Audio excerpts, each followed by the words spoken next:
ಒಂದು ಹೋಟೆಲ್ಗೆ ಗೂಗಲಲ್ಲಿ 4.5 ರೇಟಿಂಗ್ ಕೊಟ್ಟಿದ್ದಾರೆ. ಯಾಕೆ ಕೊಟ್ಟಿದ್ದಾರೆ ಅಂತ ನನಗಂತೂ ಗೊತ್ತಿಲ್ಲ. ಈಗ ಇನ್ಸ್ಟಾಗ್ರಾಮಲ್ಲಿ ವೀಡಿಯೋಸ್ ನೋಡಬೇಕಾದ್ರೆ ಯಾರೋ ಒಬ್ಬರು ಈ ಹೋಟೆಲ್ನ ರಿವ್ಯೂ ಮಾಡಿದ್ರು. ಸೊ ಹೋಗಿ ಟ್ರೈ ಮಾಡೋಣ ಅಂತ ನಾವು ಬಂದ್ವಿ. ಕಿರ್ಫಾ ಅನ್ನೋ ಹೋಟೆಲ್ ಇದು ಮೈಕೋಲೆ ಹೋಟೆಲ್ ಲೊಕೇಟ್ ಆಗಿದೆ. ಆ್ಯಂಡ್ ಟರ್ಕಿಶ್ ಸ್ಟೈಲ್ ಫುಡ್ನ ಇವರು ಪ್ರೊವೈಡ್ ಮಾಡ್ತಾ ಬರ್ತಿದ್ದಾರೆ. ಫಸ್ಟ್ ನಾವು ಡಿಸ್ಪ್ಲೇಯಲ್ಲಿ ಮೆನ್ಯೂಲ್ ನೋಡಿದ ತಕ್ಷಣವೇ ಈ ಚಿಕನ್ ಸಾಲಿಡ್ನ ಆರ್ಡರ್ ಮಾಡಿದ್ವಿ. ಇದಂತೂ ಸಕ್ಕತ್ತಾಗಿತ್ತು ಅಂತ ಹೇಳ್ತೀನಿ.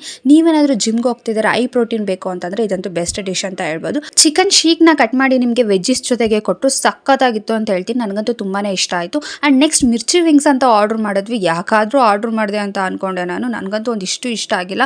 ಆ್ಯಂಡ್ ಸರಿಯಾಗಿ ಕುಕ್ ಆಗಿರಲಿಲ್ಲ, ತುಂಬಾ ಸ್ಮೆಲ್ ಬರ್ತಾ ಇತ್ತು. ಅದು ಹೋಟೆಲು ಕೂಡ ಅಷ್ಟೇ ನೀಟ್ನೆಸ್ ಇಲ್ಲ ಅಂತ ಹೇಳ್ತೀನಿ. ಅದು ಸ್ವಲ್ಪ ಬೇಜಾರಾಯಿತು. ಆ್ಯಂಡ್ ಕುನಾಫಾ ಚಿಕನ್ ಅಂತ ಟ್ರೈ ಮಾಡಿದ್ವಿ. ಅದು ಅಷ್ಟೇ ಬಿಸಿಲು ಅಷ್ಟೇ ಚೆನ್ನಾಗಿತ್ತು, ಕ್ರಂಚಿಯಾಗಿ. ಆಮೇಲೆ ಆರೋದ್ಮೇಲೆ ಅದನ್ನು ತಿನ್ನೋಕ್ಕಾಗಲ್ಲ, ಬಿಸಿಲು ಮಾತ್ರನೇ ತಿನ್ಬೋದು ಅಷ್ಟೇ. ಆ್ಯಂಡ್ ಕೊಕೊನೆಟ್ ಪುಡ್ಡಿಂಗ್ ಅಂತ ಆರ್ಡರ್ ಮಾಡಿದ್ವಿ. ಅದು ಫುಲ್ಲು ಐಸ್ ಕ್ಯೂಬ್ ಥರ ಗಟ್ಟಿ ಆಗಿಬಿಟ್ಟಿದ್ದು. ಬಟ್ ಟೇಸ್ಟ್ ವೈಸ್ ಚೆನ್ನಾಗಿತ್ತು, ಫುಲ್ಲು ಐಸ್ ಕ್ಯೂಬ್ಸ್ ತುಂಬಿತ್ತು. ಅದಕ್ಕೆ ಇಷ್ಟ ಆಗಿಲ್ಲ ನನಗೆ. ಆ್ಯಂಡ್ ಲಾಸ್ಟಲ್ಲಿ ಒಂದು ಲೈಮ್ ಜ್ಯೂಸ್ ಟ್ರೈ ಮಾಡಿ ಬಂದ್ವಿ. ಈ ಹೋಟೆಲಿಂದ ನಂಗೆ ಅರ್ಥ ಆಗಿದ್ದೇನೆಂದರೆ ಗೂಗಲ್ ರೇಟಿಂಗ್ ನೋಡ್ಕೊಂಡು ಯಾವತ್ತೂ ರೆಸ್ಟೋರೆಂಟ್ಗೆ ಹೋಗಬಾರ್ದು ಅಂತ. Thank you for watching.